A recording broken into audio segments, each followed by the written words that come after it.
Hello, everyone, and welcome to Live at the Waterhole. Oh, it's so nice to spend this time with all of you. I hope that you're doing really well, and I'm excited to spend the next 2 hours together and exploring the different cams that we and Africam have across Africa. And we're starting off here in Kenya at Lintore, where we have some lovely baboons to keep us company. But besides the animals, you have me to keep you company. It's me, Trishala, and I'll be taking any of the questions or comments that you may have because we are live and interactive, which means that I am expecting and hoping that you will send me lots of questions and comments. We can have some really wonderful discussions. And if you feel like just enjoying the trip, the 2 hours exploring Africa, you're welcome to do that too. Live at the Waterhole is all about sitting back and relaxing. It's a different pace to our game drives. It's much slower. We get to be a lot more observant because we're not actually in the environment. So we can pick up on other little things that maybe we don't have the time to when we're out on drive because we're constantly moving. And that's especially what I like about Live at the Waterhole. Now, if you'd like to send through questions or comments, please head over to our website. You can register to do that, or on YouTube, remember to put @FC in front of your comments so we can let the lovely ladies in our control room know that you want to talk to us. Today we have Gwyn that's in the director's seat, and Tadiwa is there as well.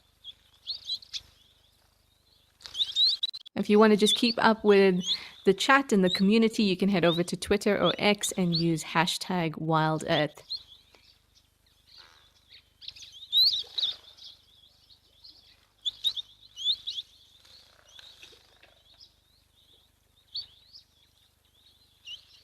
Now this looks very, very peaceful. Before we get stuck in, where we have really nice sound on some of the cameras, I'm going to give you the opportunity to just sit back and relax and enjoy those. But I am here if you need anything. You can sit back and relax very much like this baboon. Now, in Kenya, we usually see olive baboons and yellow baboons. It can be quite difficult to tell them apart.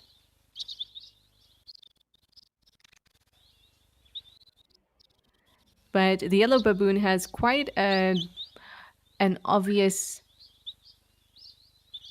yellowy undertone to their coat. And that's kind of what we're seeing here. Now, the territories of the two baboons, or the areas in which they occur, the yellow and the olive baboon, sometimes it can be very distinct. For example, the other camera that we have at Oldonyo in Kenya, we might never see an olive baboon and only see yellow baboons, but just further down we'll see, or if the camera was placed just pointing in a different direction further down the hill, you might see olive baboons. So sometimes there's a definite line, and that can help us when we're trying to figure out which one we're looking at.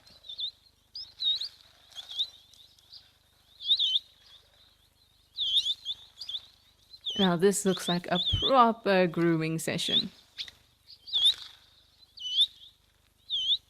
And I must say that that baboon that's lying down is very, very relaxed and very obliging, as they tend to be, because grooming each other is a really important part of maintaining relationships, community, gaining favor, but also survival.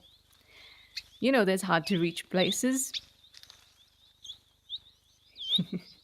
And those hard to reach places need a helping hand. Now, very clearly, we can see that this is a male baboon, and I'm not just looking between his legs, I'm looking at the tail. So when we look at the baboons that we get here, whether it's a yellow baboon, olive baboon, or chakma baboon like we get in Southern Africa, if we look at that butt pad, it can tell you the sex straight away. So as you know, with the female anatomy, there are three openings. One would be the anus, the urethra, and of course the vagina. So with a male baboon and a male human, you only have two openings. And so there's nothing disrupting that pad at the back there. With a female, you can very clearly see that there is another opening in the middle of that pad, or kind of uh, in the way, so it doesn't look complete.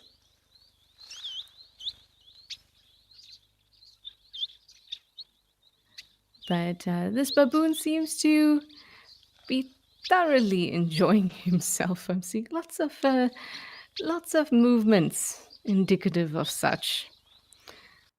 Oh, that could be painful. This is a very thorough inspection, everybody. Very, very thorough. Jamie, you say you could use this type of spa treatment. I could have used the first bit. This is getting a little too intimate for me. But hey, you gotta clean what you gotta clean. My goodness. Well, that's exactly one of those hard to reach places, and this is very important because those hard to reach places tend to be in areas where skin is really sensitive and really thin, which means that if it's not clean, you can get cuts, infections, bites, parasites very easily. So, this, however amusing it might be to us, is very, very, very important. Anyway, I told you that we are going to have some moments of quiet and just observation. Maybe whatever you observe is going to be super funny. Maybe it's just going to be really interesting. Whatever it is, let's take a moment. Let's give ourselves that space to just watch and listen.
So there was a little time to watch there and listen, and I would usually let it go for longer, but you would have seen that really interesting interaction. That male baboon saw the female with her uh, kind of that open area, or that pad on the back of her, at her behind, was really, really, really swollen. And that's what happens when a female is an estrus and ready to mate, and that male saw it immediately and tried to mate with her. I don't think he was very successful, but I suppose that's one of the difficult things about having an estrus cycle that is not concealed. So our estrus cycle, or our, well, for us it's just ovulation, is concealed. Nobody can tell that we're ovulating. But in some animals, it's not concealed. It's a big fat advertisement, quite literally, when it comes to baboons. And that means that you might get lots and lots of admirers coming through, even when you don't want the attention.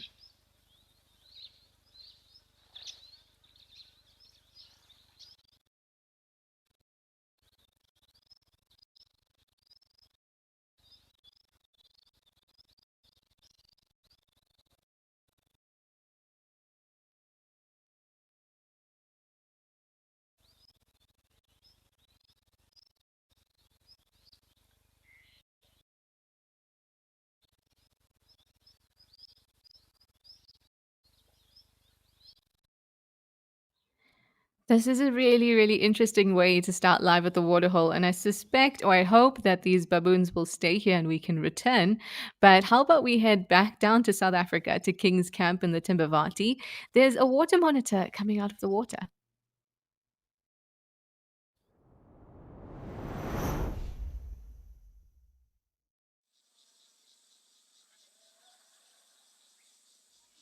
Oh, this is lovely. Every time I see water monitors, it's it's either that they're really still, so they're not reacting to the car, and they're just sunning themselves. So we very rarely get this kind of insight.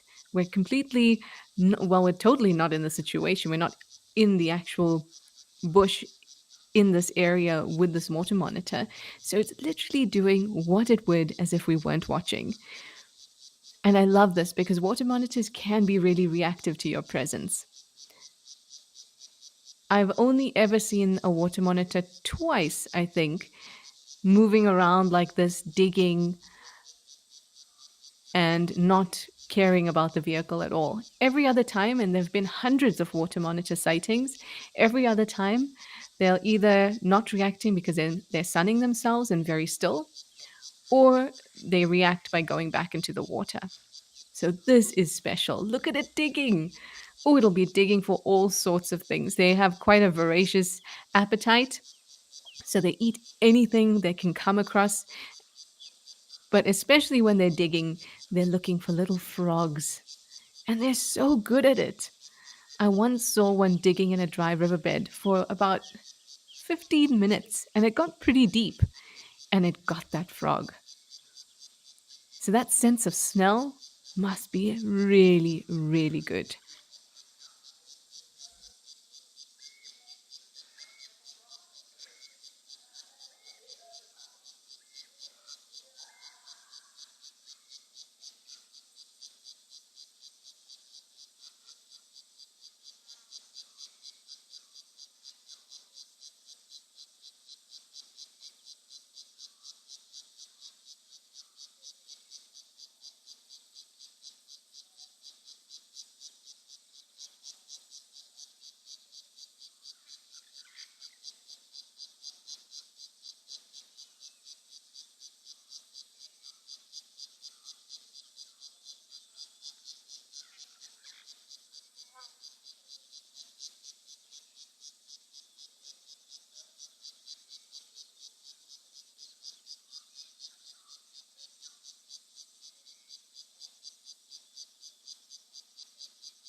This is so cool to watch, everyone. I'm going to give it a couple more moments of just being quiet and watching, and then we can discuss what's happening. And I see I have a lot of hellos coming through as well, and we'll get to all of those. But this is just so wonderful to watch. Let's give ourselves a little bit more time.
So it's digging around the light that illuminates this waterhole at the moment.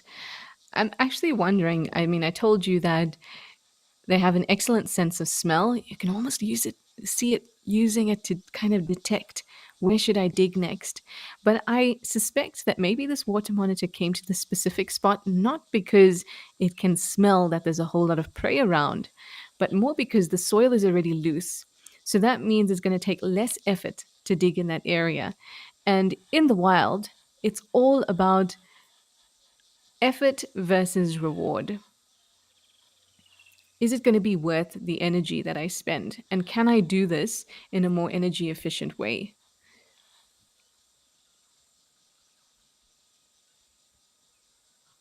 Wow, look at that form. Rosie Adams, you say he's going to Australia. That's what's happening, everyone. He's digging his way to Australia. Now, I'm not sure if it's a male or a female. It's really difficult to tell them apart. They have such a wide range of potential weights depending on where you see the monitor, the Nile monitor.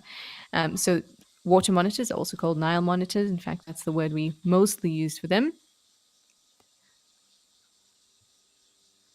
Now, of the two monitor lizards we have here, the rock monitor and the Nile monitor is longer, so it can reach about 2 meters long, but the rock monitor is stockier and can be heavier. But this Nile monitor looks like a fairly nice size. It's definitely not the biggest one I've seen.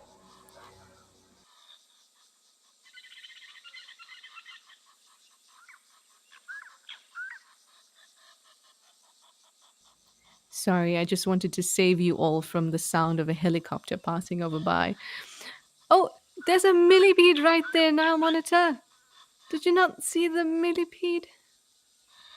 Okay, well, that's that. Done with that little excursion towards the light. Now we're trying to get a better look at the millipede. Not many animals will eat millipedes, even though they seem like such an easy prey. And that's because a lot of them have toxic substances that they can extrude as self defense, different forms of acids. Now, while they can't inject those toxins into you, so they're not venomous, they can't inject toxins, they can release them. So if you're handling them and they get stressed, although I must say I've never experienced this when I've been handling millipedes, and I've been handling millipedes basically all my life. Probably one of the first creatures that I wanted to touch. And then at university, we used to actually have millipedes um, in our bio lab. They used to have a lovely little terrarium, and I haven't experienced acids on my hands before, but I'm also not biting and trying to eat the millipede. So lots of animals avoid eating them because of that. Now, I wonder if the movement of the millipede is actually what surprised and perhaps got this water monitor to move away because it's back digging already.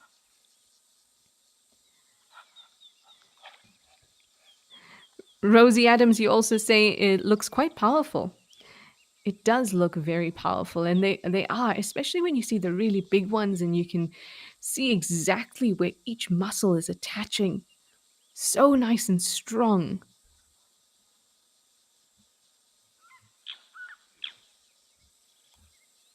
Lenny is here as well. You say, "Yay, Trish! Yay, Lenny!" Thank you for joining us. Penelope Kenyon is here as well. You say, "Hello, Trishala, from an ex Reservoir Hills girl to you." Hello, Penelope. Always nice to see you.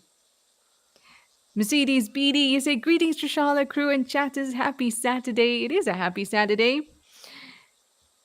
Penelope, you also say, "Beautiful markings." It does have stunning markings. And I'm looking at a couple things when I'm trying to think about how big it is. And I told you that, looking through the camera is difficult because you need a frame of reference. And I don't know how big this light is. And if it's an average size light, I think that maybe it's the size of a laptop screen. I would say that this is not the biggest water monitor I've ever seen. And you pointing out the markings, Penelope, also kind of tells me that it's still got a way to go. It's also not very stocky, it's still quite slender. So, still on the young side. Penelope, that's an excellent question. You'd like to know if it could be looking for a lovely, warm, sheltered place for eggs. Uh, Definitely could be looking for that.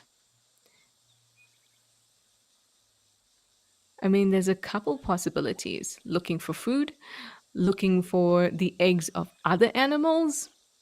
Now, we know here at King's Camp there aren't any crocodiles, but you see this along the edges of dams and pans when water monitors go looking for crocodile eggs. So maybe it's detecting some eggs of other animals and it is having a bit of a dig around for those.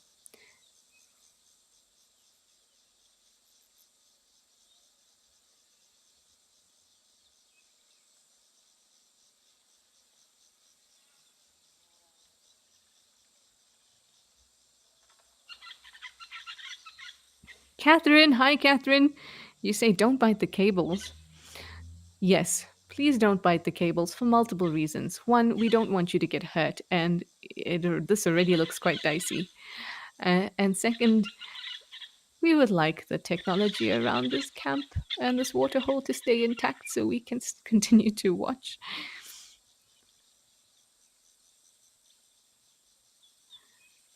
Now, those cables shouldn't be able to deliver not the electric fence there, but the actual cables that are connecting things like the camera, the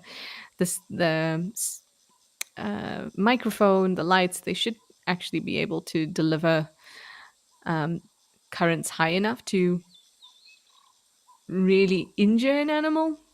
So you see a lot of mischievous animals like monkeys, baboons, going around biting and chewing on those wires.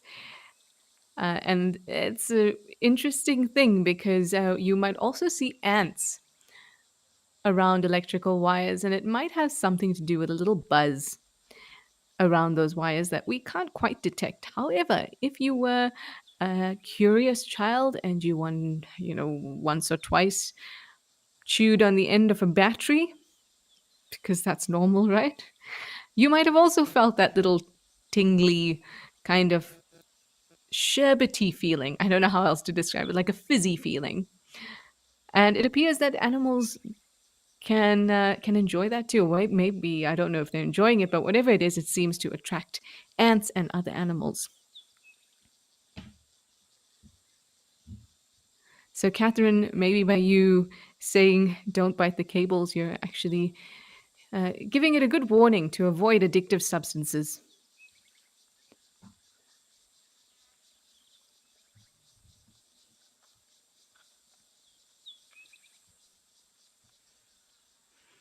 Now, this one is really curious. I haven't seen this amount of activity. Yeah, I haven't seen this amount of activity. Every time it's on the vehicle, it's very brief and then they move off. And if you start up your vehicle and continue to follow them, you end up behaving like a threat. And so they move away very quickly.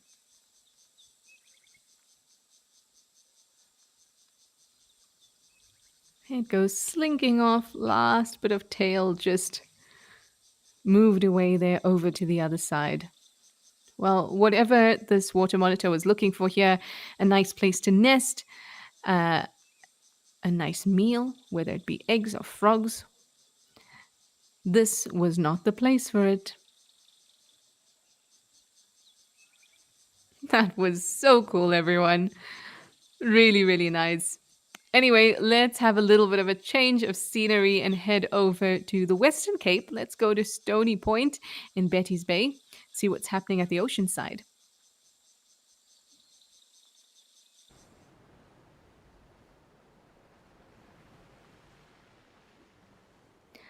Ah, yes, the beautiful blue waters of Stony Point, and we've got a whole host of cormorants just chilling on the rocks there. Things look very calm. I can see the heads of almost all of the kelp there. Very nice and calm waters. I remember a time I was looking at this exact camera. It was during one of the Africam shows. I was looking at this exact camera, watching the cormorants, and a seal came out of nowhere and grabbed a cormorant. Yep. So when I'm sitting here and I watch this exact view, it looks so peaceful, and you want to just sit down and relax and take it in, which of course I'll let you do. But I always am reminded of that sighting. Crazy things can happen sometimes.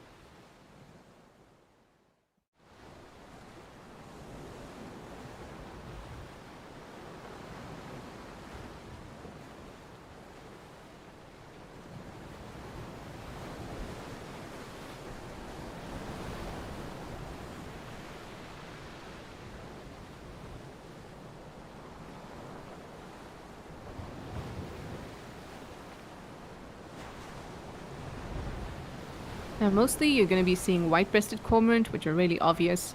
They're quite big. In fact, they're the biggest we get here. And they have this obvious white breast. Then we've also got the Cape cormorants, which are pretty common. But if you look carefully, I don't see any right now here. But you might see a crowned cormorant as well. Every now and then you're going to see some gulls fly by. Those would be kelp gulls. Those are the really big ones. Or they might be Hartlups gulls, which are slightly smaller and have like a grayish face with a slight line kind of where the ear area is. Well, look at this cormorant smack bang in the middle. Now to our left at the bottom, it was doing a little bit of a yoga for us. Anyway, this is one of the cameras that I really love for us to be able to just enjoy the sounds and the sights because it's so serene. It's so beautiful. You've got it all. You really do. So we'll move the camera around a little bit. We'll have a look for penguins and things like that, but I am going to be quiet. Let's just enjoy the sights and the sounds of nature.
Aren't these scenes just stunning? I love it. I love coming to Stony Point, or at least when I used to live in Cape Town, and just watching and listening to the sounds.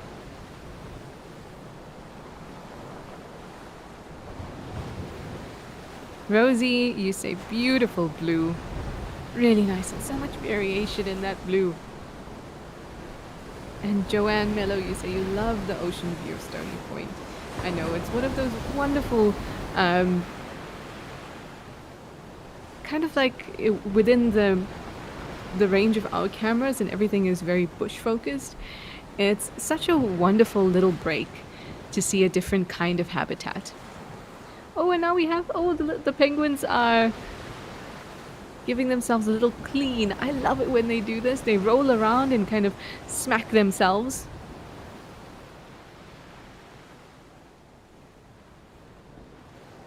Even though they are in the water, for most of the day, doesn't mean they're always clean. They've still got to get debris and things out of those feathers, just like birds that are on land and flying in the air.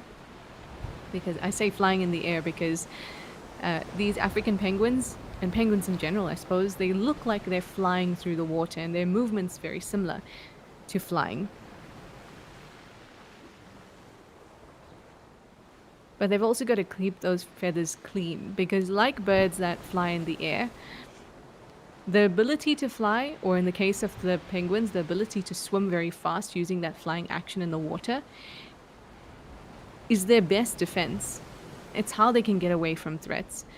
Not only that, it's also how they can feed. So those are two really, really important survival characteristics that they need their feathers to be in pristine condition for. So we don't see them just on the shore cleaning themselves. We also see them in the water cleaning themselves, making sure they are nice and sleek. Because just like for birds in the sky, they need to create very little drag underwater. And if everything is nice and sleek, they can ensure that. Which means better, I suppose, better percentage of getting your prey, as well as a higher chance of avoiding predators. Oh, Joanne, you are very welcome. We love to visit Stony Point.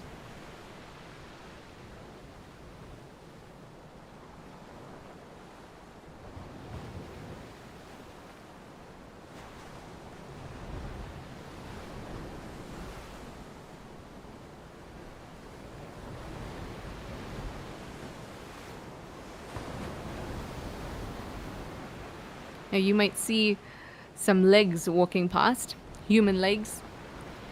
Just like we like to visit Stony Point, so do plenty others. It's a wonderful attraction. Many people come to visit Stony Point.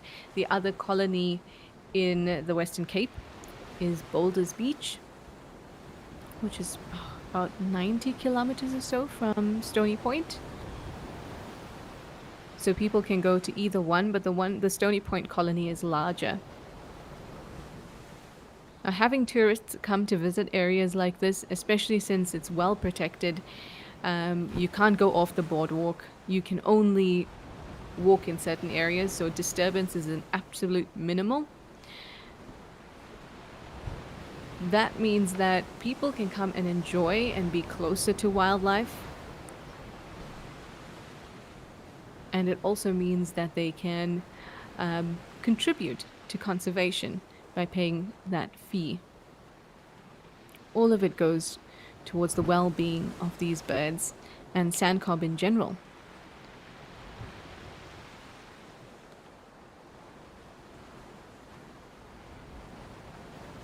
And you might have also seen some houses in the distance there.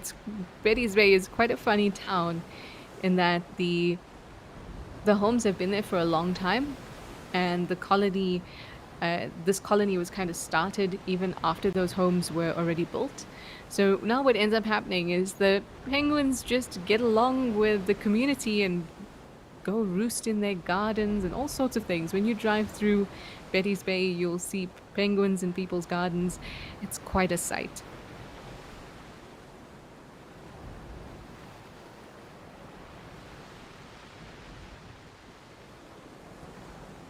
I really love seeing people and wildlife living well together and taking care of each other. And here we have a Dussie. Are you feeling a bit warm? Usually they'd be out sunning themselves. I'm not sure what the temperature is at Stony Point today, but usually they'd be out sunning themselves, but now everyone is in the rock crevices. And we've spoken about smaller animals, or maybe you haven't spoken about it with me or today, but you would have heard on various shows in the Wild Earth channel, you would have heard that small animals have a tough time maintaining body temperature, and so do really large animals. And that all has to do with their surface area to volume ratio. If they have a very small mass, it's very easy to warm up, very easy to cool down as well. And that means that you're prone to overheating and underheating a lot, and can be quite volatile. For larger animals, it's a different problem in that because their body is already producing heat, because they're mammals, through metabolism, or their metabolism, movement, digestion, as well as just maintaining body heat. There's already all that mass that's holding that heat and not a lot of surface area. So they have a tougher time cooling down. So with smaller animals and smaller mammals, I should say, you will see them change their behavior depending on what their temperature, what the outside temperature is.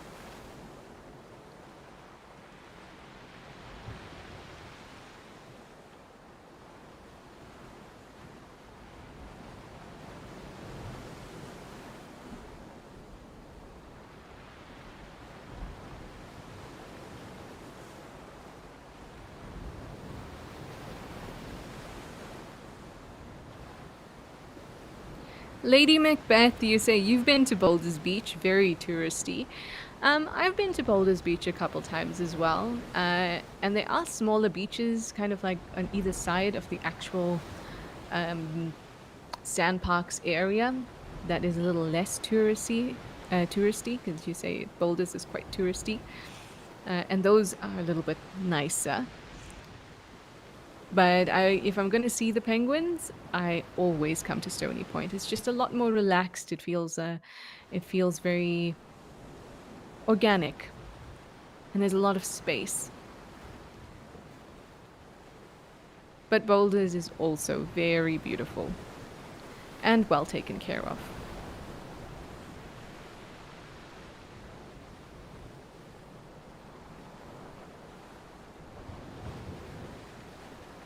So today is the 30th of November, everyone. And hopefully you know what that means. It means that tomorrow we're back on DSTV. Oh, this is so exciting. I, for one, know that my grandmother will be very excited. She loves her DSTV. And she was disappointed when she couldn't see or hear me on it anymore. So I'm really glad that we're going to be back on DSTV tomorrow. As usual, we're going to have our channel 183, and we'll be on all the packages and across the whole of Africa. Now, this is such a wonderful thing, because the more we can show authentic wildlife, it's live, it's unscripted. What we see is what we get. It's authentic, it's real. The more we can show this to people across the world, I think the better for conservation in general. So I'm really excited for tomorrow.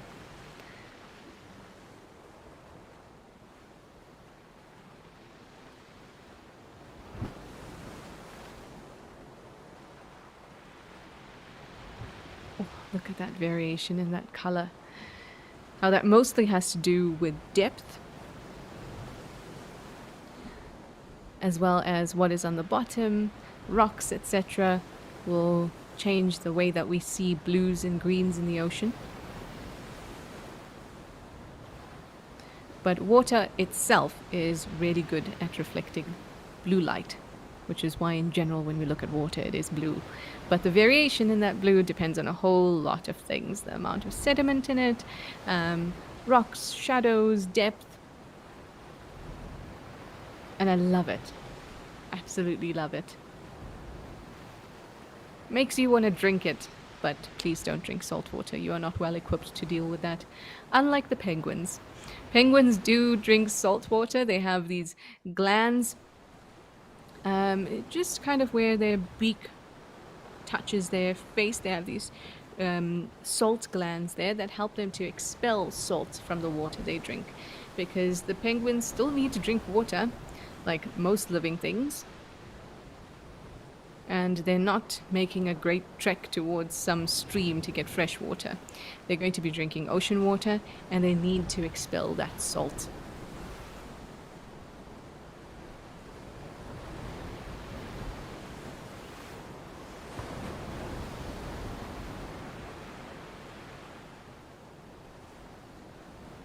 Well, we've chatted quite a bit. How about another moment to absorb all these wonderful sights and sounds? Oh, that's great. I would love to see some elephants a little later.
Hey Jojo, you wanted to know how often do penguins go into the water? So they will hunt daily, and they can hunt for a couple hours at a time. Obviously, being birds, they can't hold their breath, so they've got to constantly come up for air. Sometimes those hunting expeditions can be an hour, 3 hours. Sometimes they can go out for the whole day, but that is really tiring. And they only hunt during the day. Their main sense that they use when they're hunting is their eyesight or their vision. So it's important for them to be out in the water when there's light so that they can actually see their prey.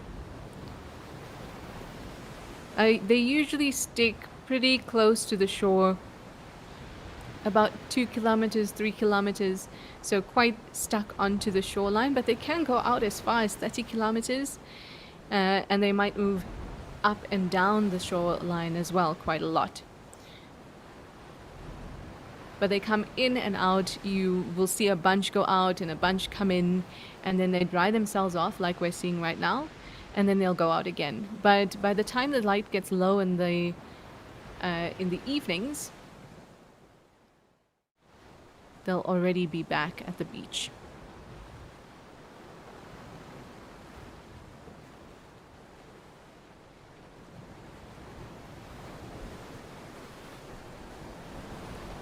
Now this area of ocean is a marine protected area, which is really, really important.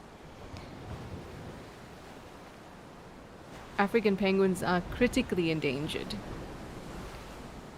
So there's a massive decline in their population, and some predict that they could go extinct in 10 years.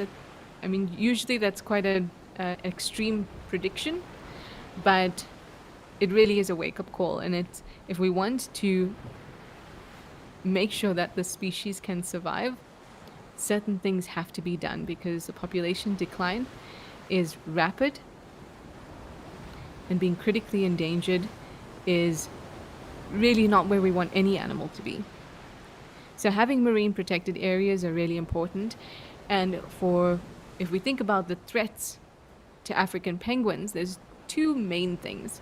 One is habitat destruction. So the two colonies that we have here, Boulders Beach in Simonstown and Stony Point here at Betty's Bay, these are colonies that have been, or areas that have been created and protected for colonies to form and grow. And these have been really, really successful, as you can see. And that's because natural areas where they could stop and form colonies have all been destroyed, in that other things have taken their place. So that's one big problem. But the other big problem is fishing. Things like anchovies and sardines, they make up a huge portion of these African penguins' diets. So when trawlers come through and there's overfishing of areas, populations decline. So marine protected areas where you can't do those things are very, very important, and that's exactly what we have here at Stony Point.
Look at that view. So, so stunning.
I really enjoyed our time here at Stony Point. Oh, it's just such a feast for the senses. You can almost smell the seawater and the fishiness of it. It's glorious. Anyway, we're going to give Stony Point a little bit of a break and we are going to head further north to Tembe Elephant Park in KZN. Let's see what's happening there.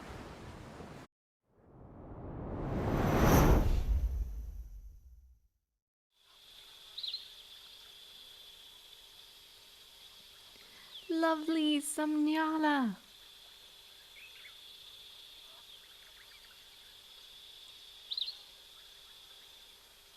It looks a little overcast, but I'm not surprised. There's so much rain, particularly in this area. For there to be some clouds, I wouldn't be surprised at all. That Nyala looked a little heavy around the middle. I wonder if she could be pregnant. Oh, hello, you little one. Are you going to play with these woolly-necked storks? Nah. Better off finding some food. Tembe always looks like a paradise. Now, I was really hoping to see some elephants, and hopefully we'll see some here. We see them very often here. I mean, it is called Tembe Elephant Park. So I'm hoping we see some elephants come through. And maybe see some rain. That would be fantastic. Look at that. 1, 2, 3, 4, 6 woolly-necked stalks on that side. What do we have on this side?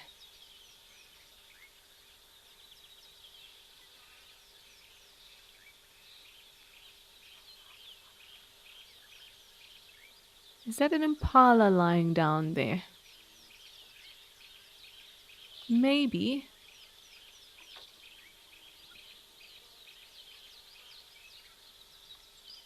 Oh yes, a tiny lamb. Hello, you.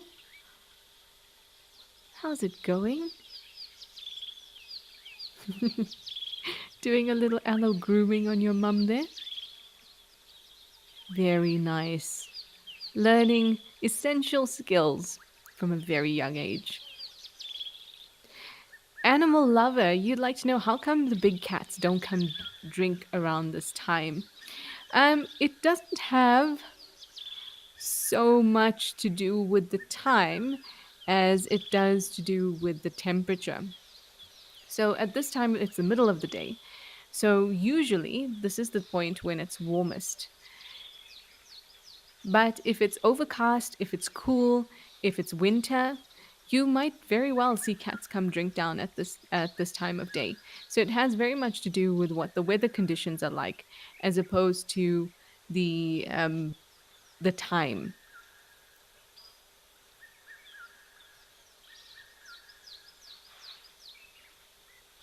Now, animals that eat meat uh, tend to produce more heat in their bodies. And that's because they're digesting protein a lot. and digesting protein is quite energy intensive.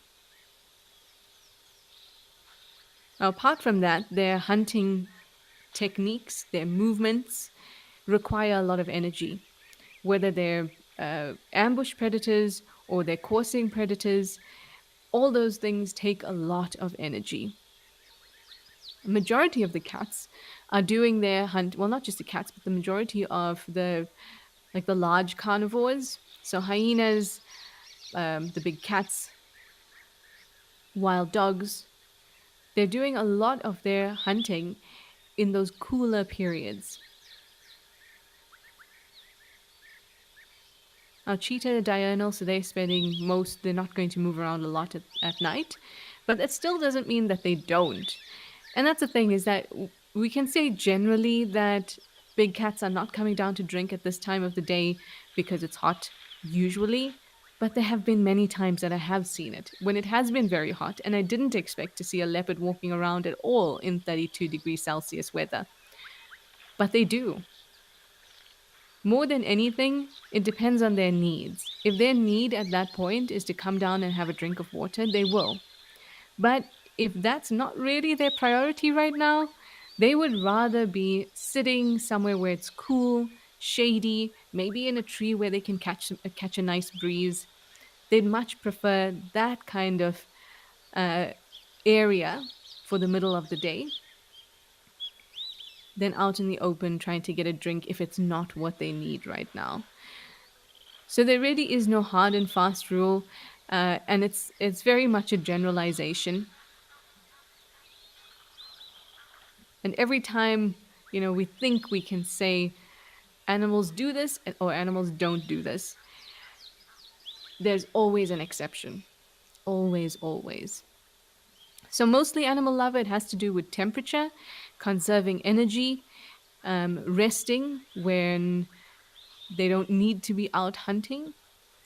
We also need to think about when animals are or when carnivores or predators like, oh, look, elephant, yay. I'm just going to finish that thought. When predators are going out hunting, they are using up a lot of energy. And if they're not resting in those cooler periods, they need to be resting in those warmer periods. So lots of little things that come into play for something as simple as when they drink. Well, now I am a happy girl. Thank you very much, Elephant Bull. I've been looking forward to seeing you.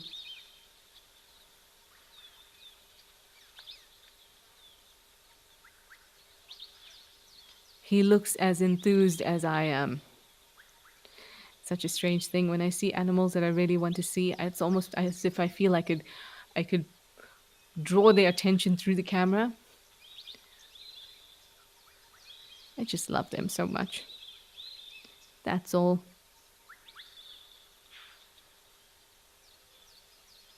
George, you're also happy to see this elephant bull today.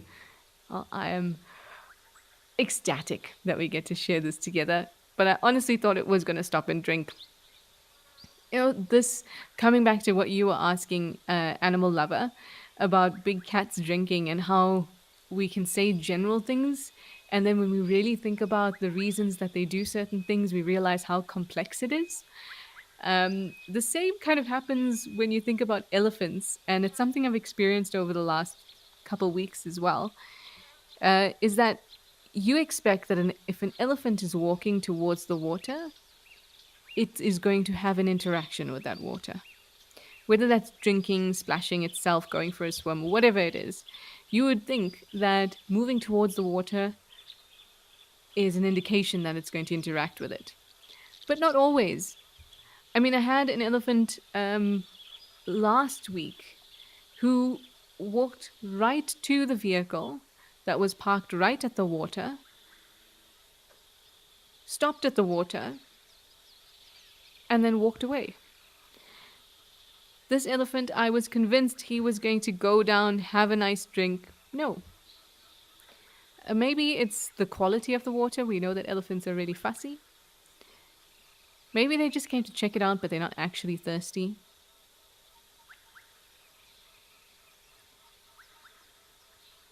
I think that could be a possibility. Just checking it out, and not not actually needing to drink. But if the water is good enough, then they would.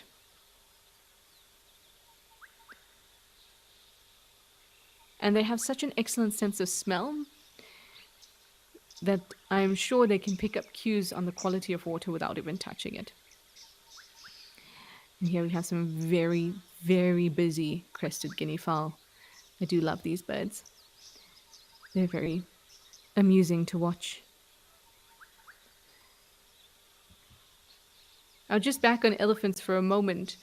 Um, Elephants can actually pick up on pre-ingestive cues or pre-digestive cues. So that means that before they even eat something, before they even put it in their mouth, they can pick up cues about the the quality of that product before they even put it in their mouths.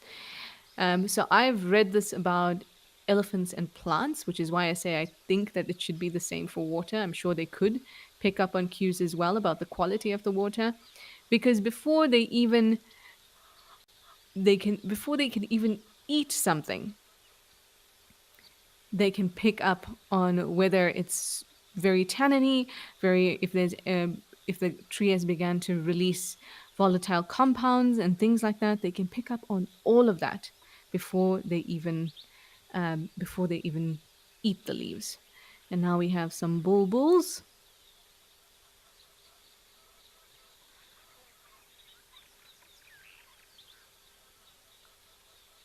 You look dark-capped bulbul to me. Um, the other one I thought it might be is a red eye, but we don't get red eye in that area. At least I don't think we do. Should be the only one we get here at Tembe Elephant Park. So northern KwaZulu-Natal on the east coast of South Africa should only be the dark-capped bulbul.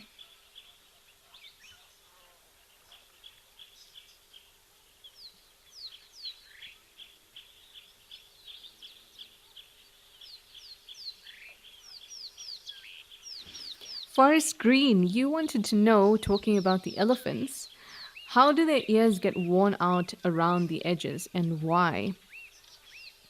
So, if we have a look at the edges of an elephant's ear, maybe we'll be lucky enough and there's another elephant passing by, which would be amazing. If you have a look at, well, in the entire ear, you'll see that it's thick where the ear attaches to the head, and then it gets progressively thinner as it goes outwards. Now, something being thin when it comes to a body part is really, really important for an elephant. So earlier, when we were talking, when we were at Stony Point and talking about the Dassies and that small body versus a large body and the problems they have with thermoregulation because of that mass versus surface area. So with elephants, those large ears means that they can add surface area, right? So they can try to equalize that surface area to volume ratio, but they can never do that because they just have too much mass. But the thinner something gets, so the edge of the ear, it gets super thin. So that means that for that surface area, there's very, very, very little mass. So that's going to be really helpful in cooling them down. Now, why it gets tatted? Also because it's super, super thin. And that can happen as a result of moving through bushes, getting scratches and things like that. But it's just not very robust. It's very thin.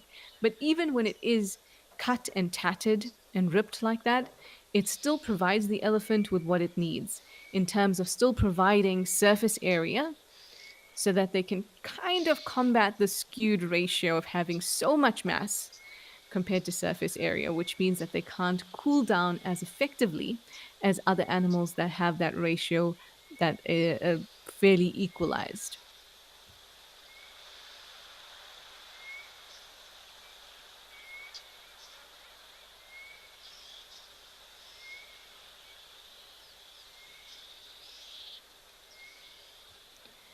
And now we have Mum and Lamb taking it easy.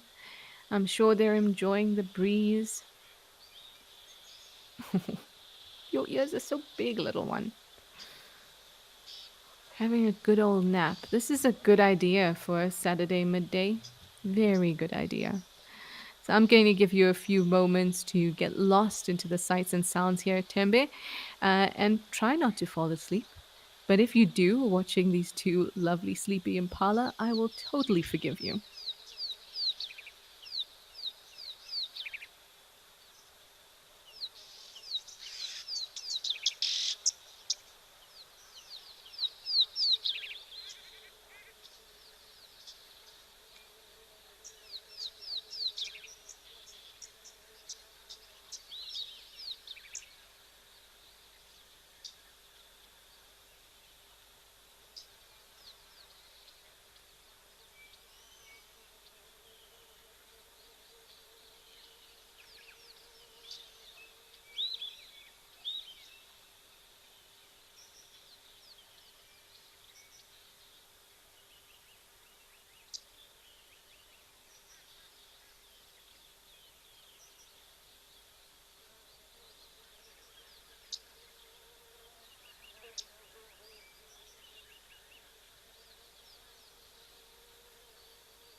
Oh, that's really, really lovely. Here you can see the markings. So as nyalas are very young, they have the markings of the female. But here you can see the male transitioning from those female markings and really getting those male features. Anyway, we're going to head over to Rosie's pan now. We have some more elephants that have come down.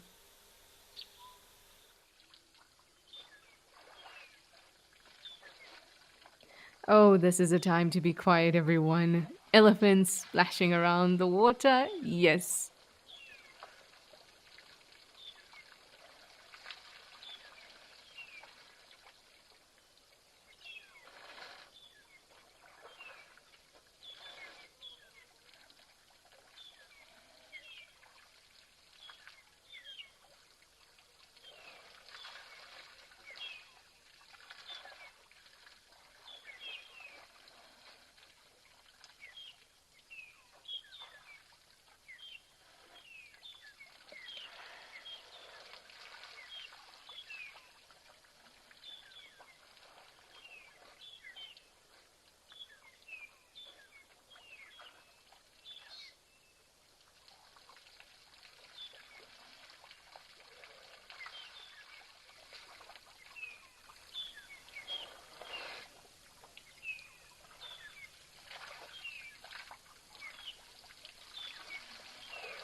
Wasn't that just something? Oh, that was so, so, so special.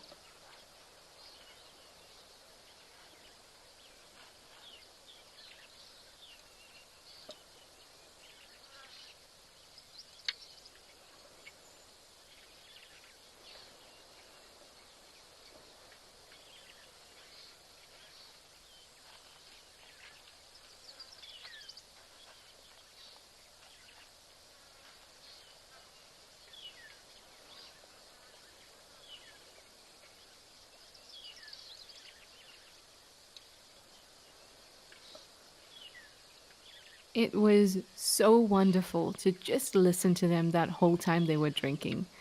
That was really, really, really special.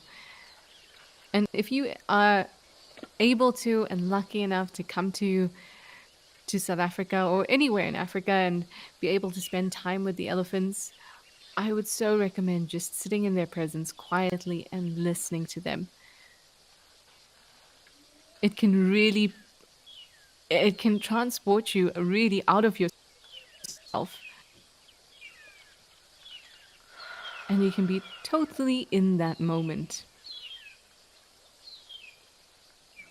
I'm really grateful for that sighting. That was wonderful. Animal lover, you say that these ellies seem to be a bit on the thinner side. Um, I wouldn't say they are thin. I would say that these are young bulls, and especially the one on the left is still quite young. I wouldn't put him past 20. And sometimes during this, especially around that time, so they've passed to kind of the puberty, those early teens when they're kicked out of their natal herd. They've passed that time. So what ends up happening is at this time they're starting to bulk up, but they're starting to get taller as well, and they kind of look lanky, and I think that's what we're seeing here.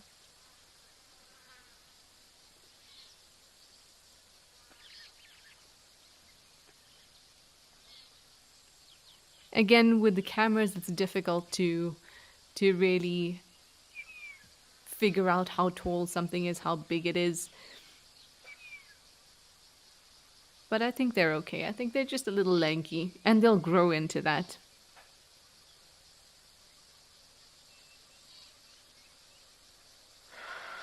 Penelope, you say that water must be lukewarm for that hippo. I bet it is. Dam water, though, and pan water is surprisingly cold.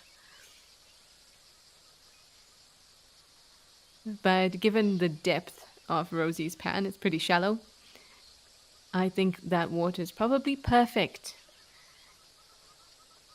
I don't like swimming in cold water. I'd rather swim in that dam any day if I had to choose between that or this pan, compared to Stony Point, where the temperature of the water is probably like 8 degrees Celsius. But I'm a Durban girl, so that means that I prefer my seawater at around 20 degrees Celsius. Jojo, you are asking a really interesting question. You would like to know, in nature, are there more male species or female, or male or female of each species born? Um, it is astonishing how balanced it is. And it makes sense because we really can't have populations where sex ratios are skewed, because that has large implications in social dynamics, as well as biological ones. If we think about ourselves, there are some countries in the world where those sex ratios are skewed, particularly countries where there is a preference for male children. So then that starts to skew the ratio in those countries, and that can have serious social consequences. But more than that, all these things are so fine tuned that the minute there is an imbalance in the sex ratio, something is going to happen to correct it. Because if there are more females than males, what's going to end up happening is that you're going to have too many females and not enough males that are able to fertilize them. And then if there's too many males, they're going to be competing far too much for few females. So it kind of throws a lot of things out of whack because so much about these well, not really relationships when it comes uh, to the animals that we see out in general, but these sexual interactions that are really, really important because, as my biology teacher told me, the meaning of life is make more of me. And for a species, all, that is the ultimate goal, is to reproduce. And if we think about all the things that go into reproduction, sexual selection, um, displays, dances, courtship behavior, so much is a result of that interaction. That if that ratio goes out of whack, it changes everything. So there might be times where there's a subtle difference in that ratio either way, but most of the time in a natural setting, it's pretty balanced. Now, I say most species because there are some species that spend um, a portion of their life as female, a portion of their life as male, and vice versa. Some species that only the female looks a certain way, like anglerfish, where the females are these huge fish with the light bulb coming out of their heads, the one. And the males are just this tiny little parasite that's only job is to embed in a female and impregnate her. He that really doesn't have a life outside of that. So there are certain instances, and for example, there are other um, animals that will reproduce by parthenogenesis, which means that they just create clones of themselves. In which case, those populations or those species, majority are going to be female because they don't need males to reproduce. But that doesn't mean males don't exist; they just exist as far fewer than the females. So there are these few oddities, but if we're talking generally, that balance will be maintained in nature. Animal lover, you say with antelope, it always seems that there are more females than males. Um, it may appear that way, but also realize that when we look at antelopes in a natural setting, females stay together and males disperse. So if those males were to stay and not disperse, I think we would see a fairly balanced ratio. One of the sexes has to disperse. In some animals, it's the females that disperse, like with wild dogs, the females disperse. Um, with with some primates, females disperse as well. But one of the sexes have to disperse. And that means that what we see as observers is also not going to be a true representation because we're seeing the collection, and the collection, especially with antelope, is almost always going to be those females and their offspring that stay in that herd.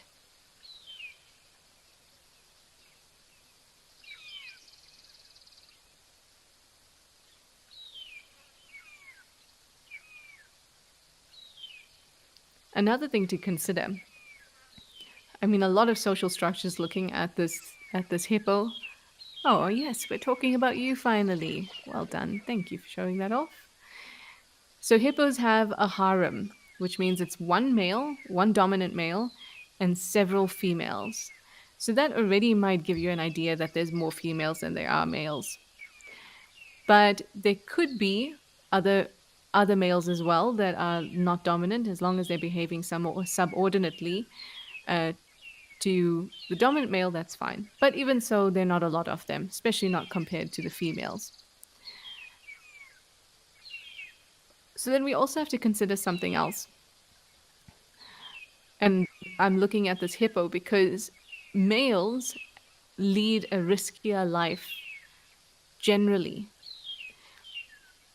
Males are the ones that have to constantly compete for females, constantly have to compete for territory and defend territory. If we look at the life of a lion, females can live up to 15 years, males 10 years. That 5 year gap is almost directly a result of the type of life a male lion has to live. It's far more risky. So you are likely to get higher death rates in males compared to females. And that might also be what skews our perception of that male female ratio. If we're talking about births, how many males and females are actually born, I would say it's balanced. But what we perceive later on, after we look at the risk associated with being a male, higher death rates in males, the fact that majority of the time males disperse, females stay in their natal groups, all of those things play a part in how we perceive that ratio.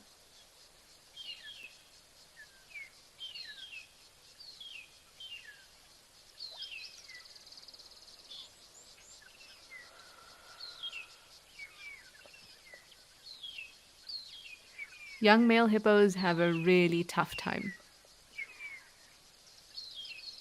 Once they're not even mature, even if they've just come out of being a juvenile, they're the ones that really take the brunt of the dominant hippo's aggression. He tries to push them out the moment that he is even close to the size of a, a threat to his harem. And once a young male hippo gets pushed out by his father, he'll already have injuries. Then he's got to put up with other male hippos that he's got to fight and compete with for their space, for their females. And even when he has those females and has a water territory, he's got to defend it against other bigger, stronger males.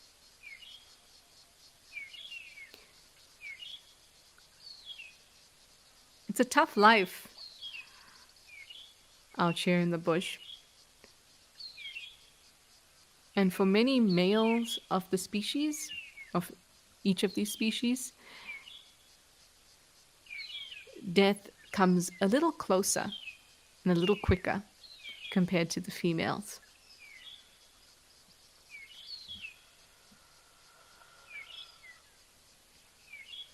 This was a really, really nice conversation. Something I've not thought about in a really long time. Thank you, Jojo, for bringing that up and allowing us to have this really interesting conversation. Rosie, you've also enjoyed it? Yeah, it is. The wonderful thing about learning about wildlife, about nature, biology, conservation, science of it all, my favorite thing about it is that the more you learn, the more questions you have, the more you realize you don't know. And I love that because it means that you can continue to be curious for all your years because you will never come to a complete full stop. And I love it.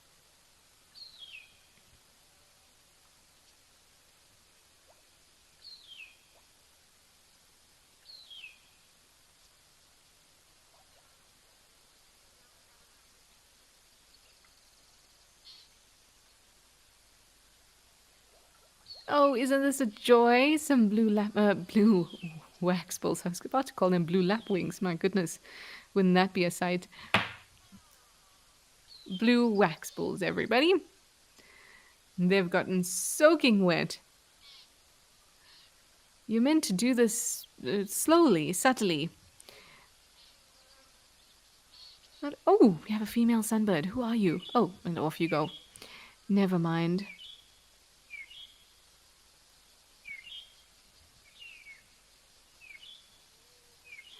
George, you'd like to know why don't we ever see crocodiles in these pans? Some pans we do, but generally pans are quite small. So you might see smaller crocodiles in these areas. There's been a couple of small pans I've come across where I've seen young crocodiles, but for a big crocodile, this just isn't enough.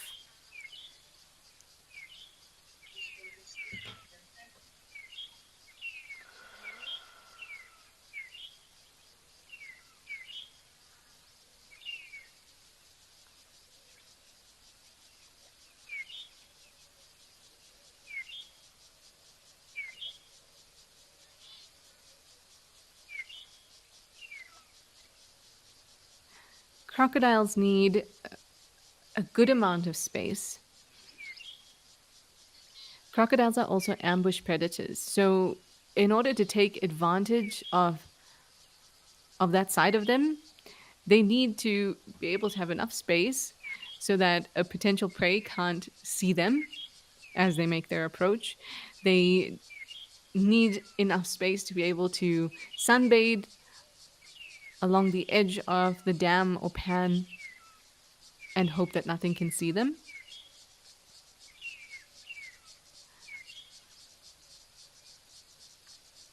And that excludes a lot of these smaller pans, otherwise, they're unlikely to catch much prey at all. But for smaller crocodiles, for baby crocodiles and other youngsters, their diet is a little bit different. They're just fine going after smaller things, fish, and they can find those in pans like this.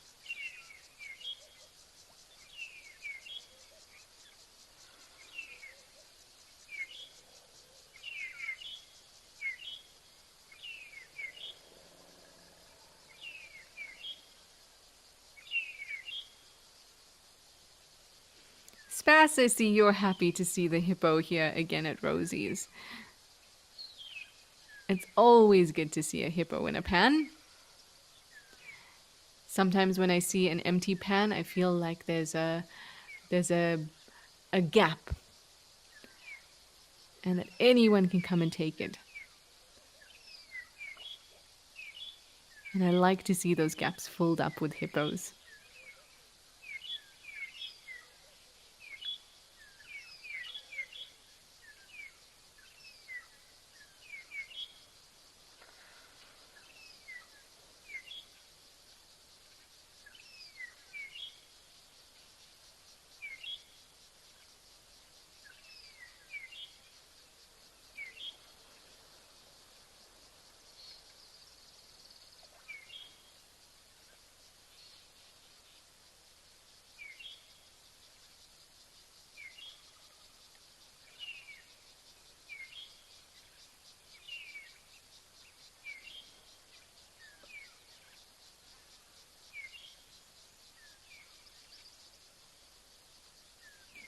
While this hippo hides, oh, these sounds are so wonderful. We're going to go over to King's Camp.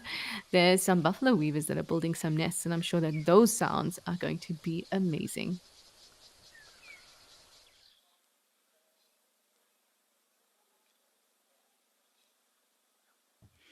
So busy. I also love this view, that blue sky, and you can see this very untidy, very complex, very rough, sturdy nest being built. I know it doesn't look sturdy, but it is. There's lots of false entrances and things like that. Very spiky. Oh, there we go. Oh, this is so interesting to watch.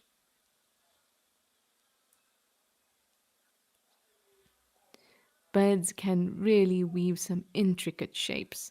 Now, when it comes to buffalo weavers, they're not doing a lot of weaving, but they are doing intricate placement because these stems and sticks are not easily, they're not very bendable.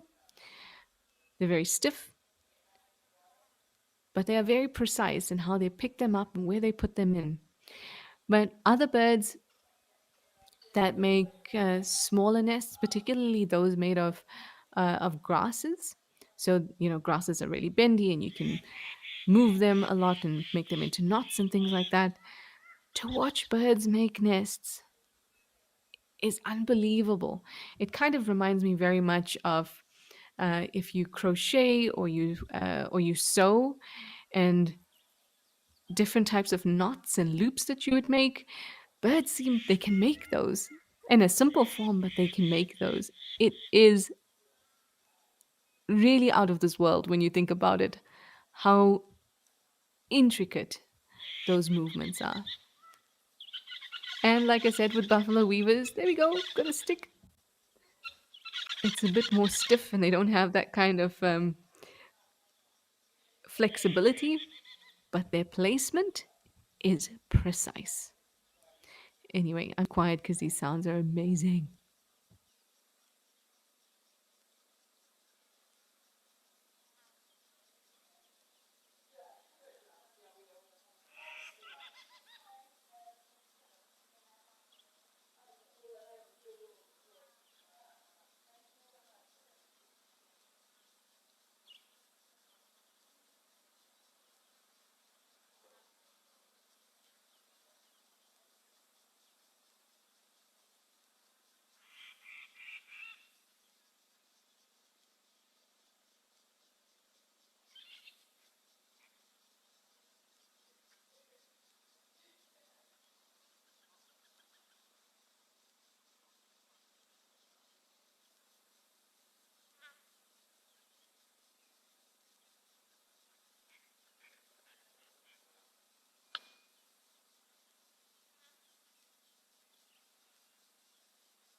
There's a nice terrapin just enjoying the sunlight there. I wonder if it's looking up listening to the buffalo weavers.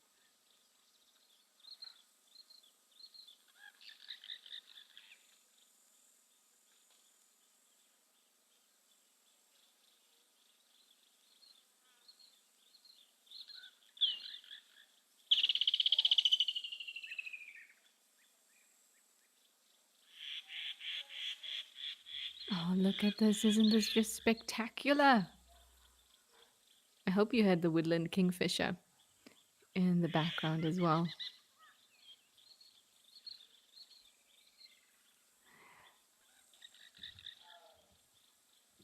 Forest green, that is a really interesting question. You'd like to know, is there anything in the bird's spit that they could use to hold the nest together?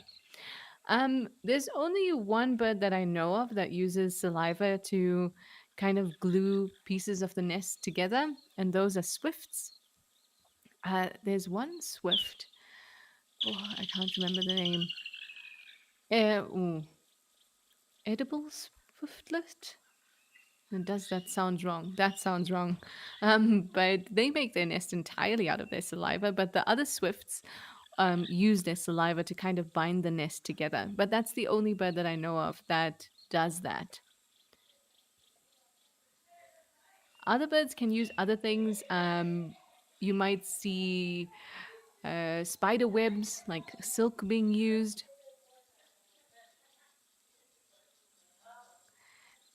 Some birds will use bits of moss. Birds are really creative when it comes to nest building. Oh, here comes one with another stick.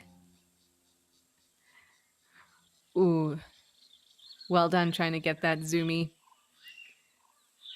Zoomies are the people that control the cameras, if you were wondering. That Weaver was just being sneaky, Zoomy. There we go, nice.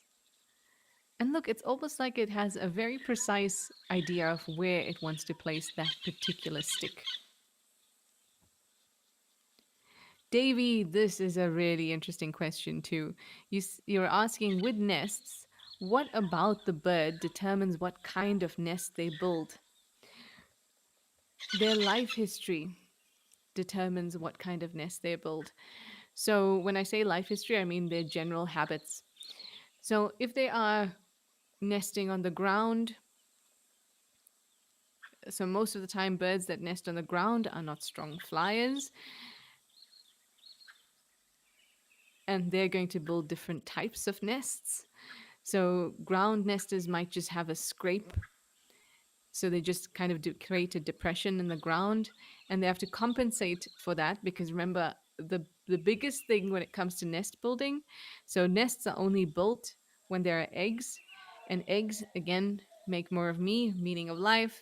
So they have to protect those eggs. So it comes down to protection and life history. So if you're a ground bird and you're building a scrape in the ground, you're going to have to compensate and protect your eggs by making sure that they can be really camouflaged. If you are a high flyer, there's no need for you to be on the ground. You can create your nests on cliffs, like a Varro's eagle. And if that's the case, you really don't have to put any kind of color or anything into your eggs. Your eggs can be completely white, but your eggs can't be round. Because if your eggs are round, they can very easily roll off the cliff. So you need them to be elliptical.